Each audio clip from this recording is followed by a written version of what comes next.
All right, Design Huddle. I'm back with Mustafa. We got an awesome episode. We're talking about the psychology of waiting, loading animations, and Facebook. This also has to be one of Mustafa's expertise, so I'm excited to see what he's got on this topic. But any designers listening, um, basically, how can we make the load time, the spinning wheel of death, a little bit more bearable, and kind of get into some design best practices as well in this episode. So Mustafa, kick it off. What do we got today?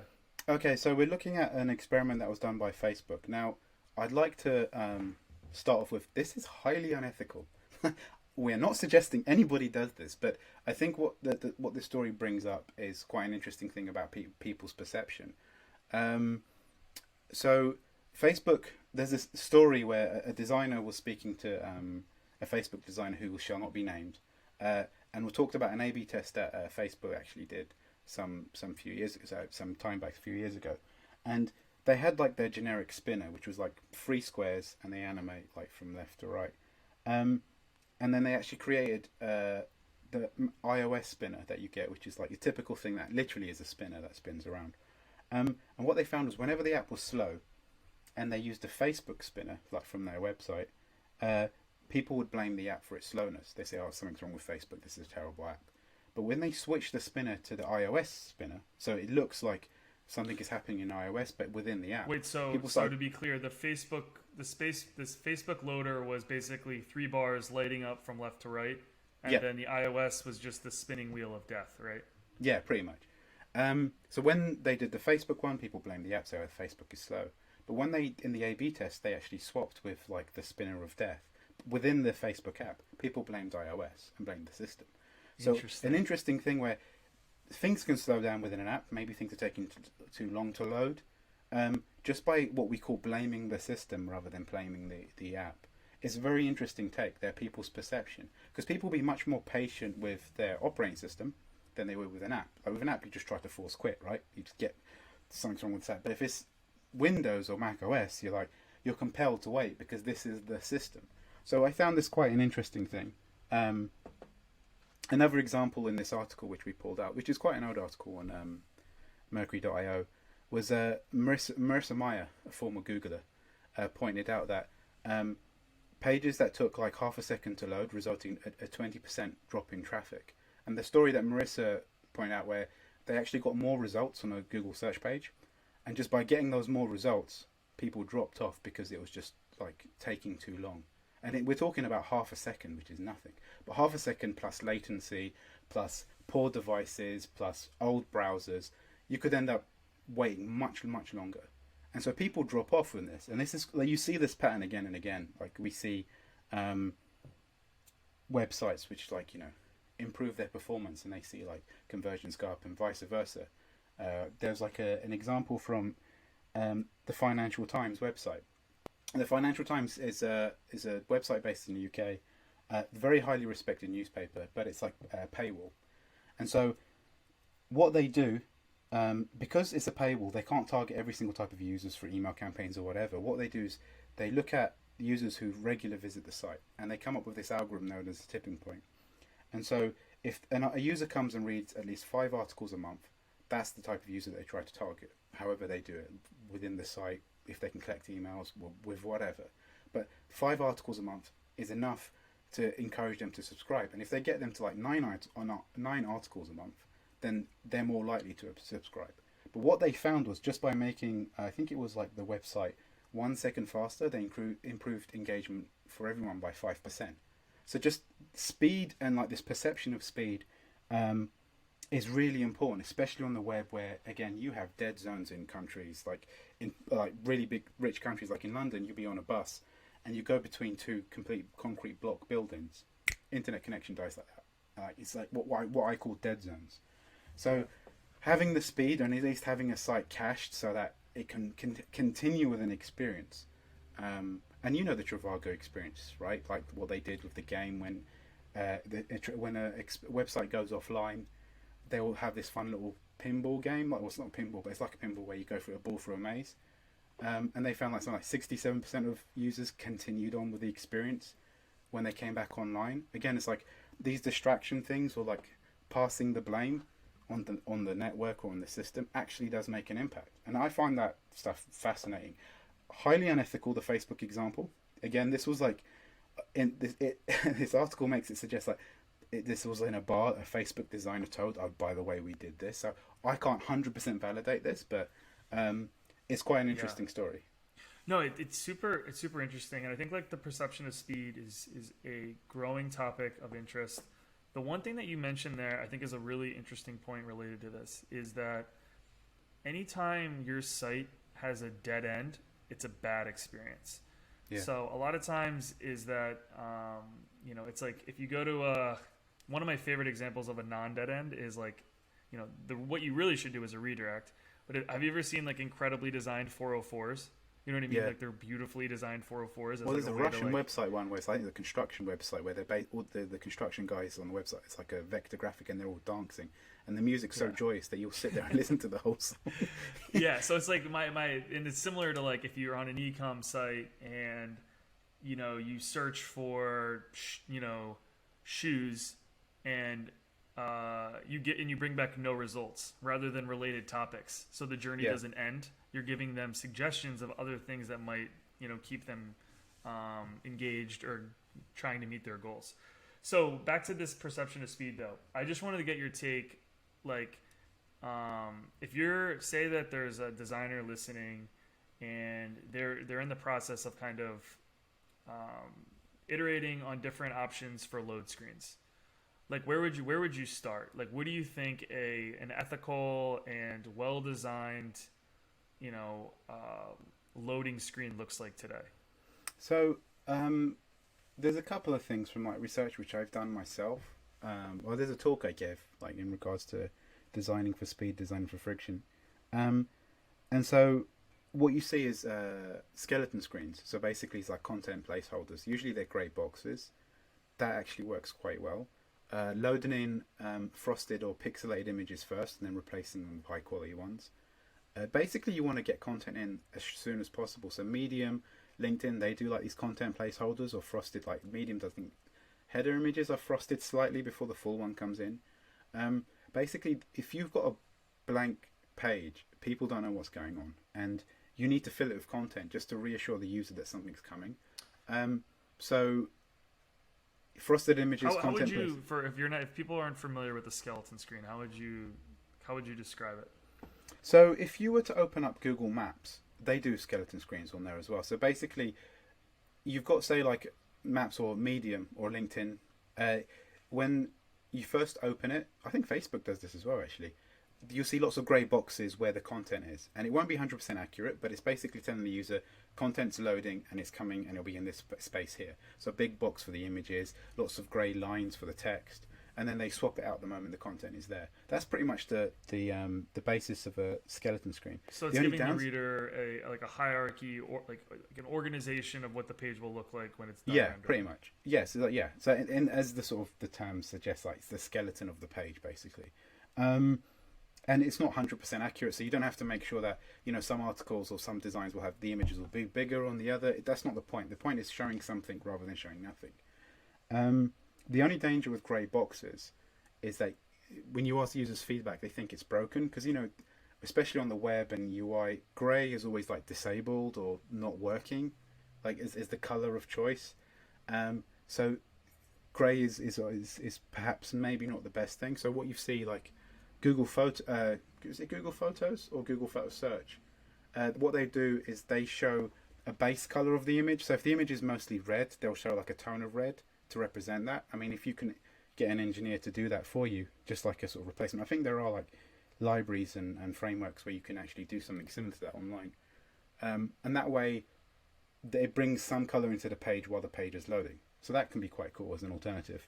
But the other one is just like frosted images. So the image when it's coming in is just really low pixel. And for designers, we like to see the finished thing. So when we design, we always design the finished load state. But when you look at the UX hierarchy of importance on the web, the most important thing is speed. So showing something, even if it's partially loaded, is better than showing nothing. Especially if the site or app you're working on is like a service, like an e-commerce site or something like that. if it's like a game, then there's a kind of it's all contextual. So there's kind of expectation that people will download the whole thing first and then play, because it's expected that those things will be much larger. But if it's an actual service or a system that someone has to do an activity, like purchase a ticket or use a map or whatever, then you kind of have to use these techniques to speed the person along as much quickly as possible. Otherwise, if they get bored, they'll just abandon and find another experience. So that's great insight. And I think a lot of times developers get the heat for this, when I think it's a shared responsibility between both engineering, product, and design teams. Yeah. So a lot of times designers throw over the fence like these awesome designs. The marketing team probably had buy-in. They have high-res images, a bunch of third-party tracking pixels. The page is heavy. So as a designer, as designers, how can you help bridge this conversation to make sure that everyone's thinking and trying to get the best experience possible, while also making sure that your end design looks beautiful? Yeah, I think the challenge is we always design the last state. We don't think about the apps in terms of state, like loading state, empty state, partially loaded state. We just design the final thing, right, as pages. So oftentimes you're just leaving it to the engineer to figure it out. So the engineer will always keep going back, what do we do in this? And because you haven't really considered it, if you're working on another project, you'd be like, I just do whatever. So then that part of the experience breaks. So really you want to be thinking about when content is coming in, imagine if there's a little bit, if there's a lot, if it's broken, if the typeface doesn't load, like try and think of all the different potential states. And this is where you can actually sit down with the engineer and say, okay, this is the final thing, but I need to figure out what's the loading state, what's the empty state. So the empty state is like a term where what's the first thing a person sees? Is there onboarding? Is it a wizard? Is there a tooltip? Is it just nothing with just a signal saying you need to do this to start the app? And so then you actually start getting into the weeds of becoming a proper UX designer, where you're actually designing flows and states and use cases, and then user personas. So an existing user who has data but just wants to load the app for the first time on a new device. Do you know what I mean? Where you're actually designing the state of the app rather than a page of the app. So I think that's super clear. I guess like one other question on this topic is, so designing, offline states, loading states, etc. How do you make sure you're not over indexing or spending too much time on like one area? Like for example, like maybe if you're a designer in New York City right now, you're thinking like, like offline mode can't be that popular. Like the subways have Wi-Fi, we have 4 and 5G. Like why should I be spending time on an offline mode? So can you talk about like as a designer, how you would think about dividing your time, making sure you're not over-indexing, but also making sure you're thinking about, the different states? Well, I mean, the thing is, it depends on your business, right? And I say whenever you're designing anything, especially when it's like a system-wide thing, focus on one thing that you really put your effort and energy in. Make sure the rest of it's competent, but try and make that one thing really, really powerful. So maybe it's not the offline, maybe there's an offline game that you design, but that's it. You don't try to go to town with everything. And again, this is an iterative thing over the course of design, sprints, not like design sprints, but engineering sprints. Oops. And so that's one aspect of it. Another aspect is there was a story told by, I think there were 3 Jewish guys who were trying to set up a dating agency for like the Jewish community. And so the Jewish community have like a very specific way of dating. There always has to be a chaperone because of just like cultural and religious practices. But what they found is, I think it was based in New York, but they weren't able to, the business didn't go too well, and they were going to shut it down. But what they found was this site saw this massive spike of interest in India and was like a large user base. Because what they found was the similar thing that the Jewish community have culturally, they have in India as well. And so what they did was they went over to India, they opened up an office, they rebranded and just pitched it straight at the Indian market, and the app was a huge success. I can't remember what it is, but I'm sure we can find a link and add it in the description. The point I'm making is you don't know where your business is going to be. You don't know who your audience will be when you first start out. What you think the app will be may not actually be what people want. It's like in the social network, the Facebook films, like when they're arguing about advertising. We don't even know what this app website is yet. We don't even know what it could be. And it's like that kind of thing. When you're designing something, you may not realize that the audience isn't who you think it is. And that's where you're crossing design and business. So I'd say from a practical point of view, focus on one element that you can and develop it. don't think of your systems as a finished thing. It's an iterative process, and you have to, keep working on it. And also, you have to make the work interesting for yourself, your portfolio. You don't just want to just make these, like, every error message is just a red box above the text and stuff. You want to make this interesting for your users as well, and engaging. So yeah, I mean, just try at least one thing, and all you need is one win, and then the business will buy into your experimentation and exploration as well. So yeah, that's what I would say about that. Do you think you have to like getting back to the actual like transitioning back to like the actual perceived performance?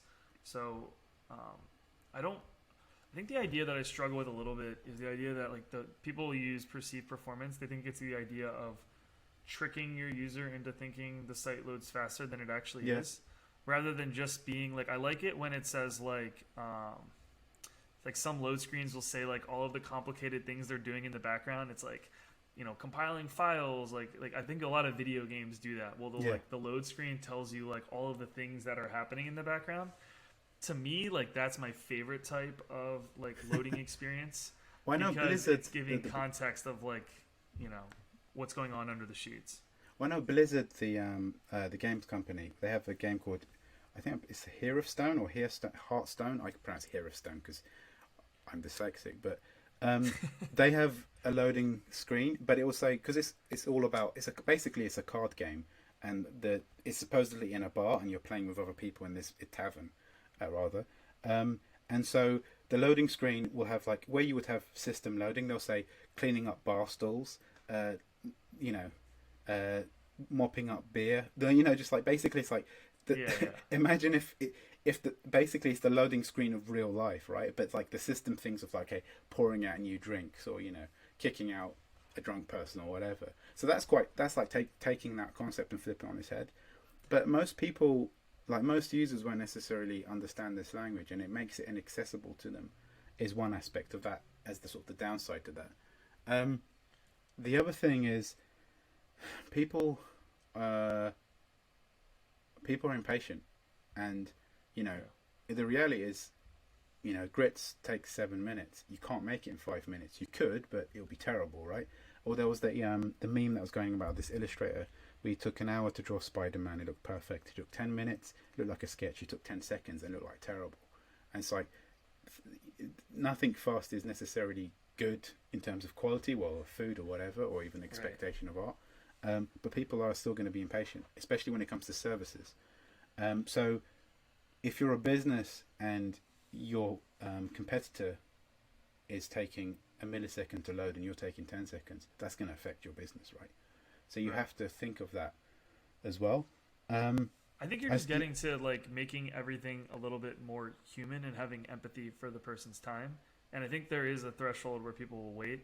I think the threshold for wait is decreasing. People are becoming, like you mentioned, humans are naturally impatient, but I think they're becoming even more impatient. So creating a human experience that's not misleading it's actually a really, like, the more I think about it, this is such a simple thing that we take for granted, but it's actually a very difficult design challenge in a lot of ways. Yeah, I mean, the other thing is context, right? Like, everything is trying to grab our attention. Like, one example is like advice that I saw someone giving like designers is when you have your phone, turn it upside down and put it behind your monitor. Otherwise, the messages and notifications will distract you while you're doing your work, and you need silence to work. And so, because everything's grabbing your attention, you could be in the supermarket and you need to search something, or you could be out and about and there's poor network connectivity.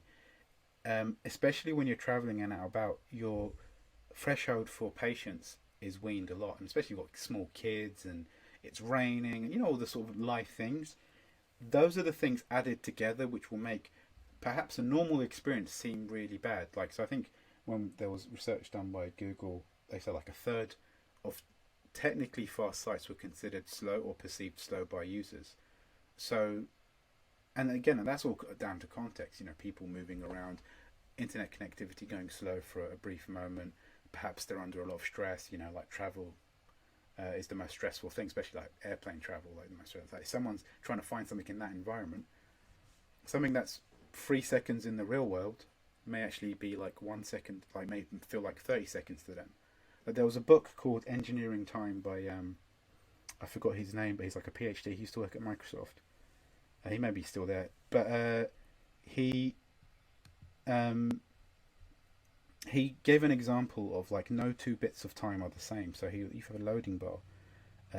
The engineering way of doing it is every 10 seconds, you represent in the loading bar in terms of a percent. Or sorry, say file size. Say it's like 10 megabyte. You show like 10% of that in the actual bar. But he says like the first few seconds are actually people are much more patient, and the last few seconds people are really impatient. So what you do, instead of showing representing 10% for like a megabyte of 10 megabytes, what you do is you show 30% of the bar filled, even though 1 megabyte is loaded, because people be like reassured that it's coming along and it's really quick. And if you leave the last bit like just takes a bit longer or a bit shorter, so so maybe the first bit is like 3 megabytes, for example. Like the way you flip it is basically you hack the time so it feels like it's getting quicker towards the end, rather than you just doing exactly the same amount every time it's throughout loading. the entire load. Yeah, so and it's like when I read that, I was like, wow, that's actually quite a clever way of doing it, because it's not so much that you're trying to fool the person, it's just the way we perceive time is down to what's going on around us at that moment. If we're sat down, things feel normal. When we're moving about, things feel slower. And again, maybe it's to do with the adrenaline pumping through our system, and we perceive time differently depending on our anxiousness, our comfortability. So it's not a binary of are we fooling people or being unethical. It's the way people perceive time means that you're basically aiding them in a way to help them make the right decisions, and trying to mitigate the other external factors, which is making them feel like this is taking longer. Yeah, no, I think that's a great breakdown. I sound like such a BS artist right now. No, we're not. No. I mean, it's interesting. I think it's good. I mean, we're getting really into the psychology here. Like the psychology of waiting is like the kind of the underlying theme of this episode.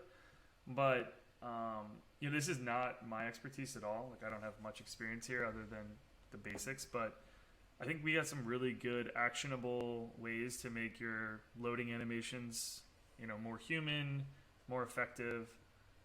So thanks for those tips. That was pretty awesome. Yeah, it's pretty anything dead. else I mean, before we? No, I mean, I just say like the Facebook example back in the beginning, blame the system. It's not so much we're saying do that, but it's like make the consideration of how people will perceive things. Is basically the message that we're sending. So yeah. Brilliant. All right. Well, another episode in the books. Thanks everyone for joining. If you haven't done yet, go follow us on Instagram and Twitter. And tune in every Monday for new episodes of Design Huddle. Thanks, everyone. Peace. Thank you for listening to today's episode of Design Huddle. The opinions expressed are solely our own and do not express the views or opinions of our employer.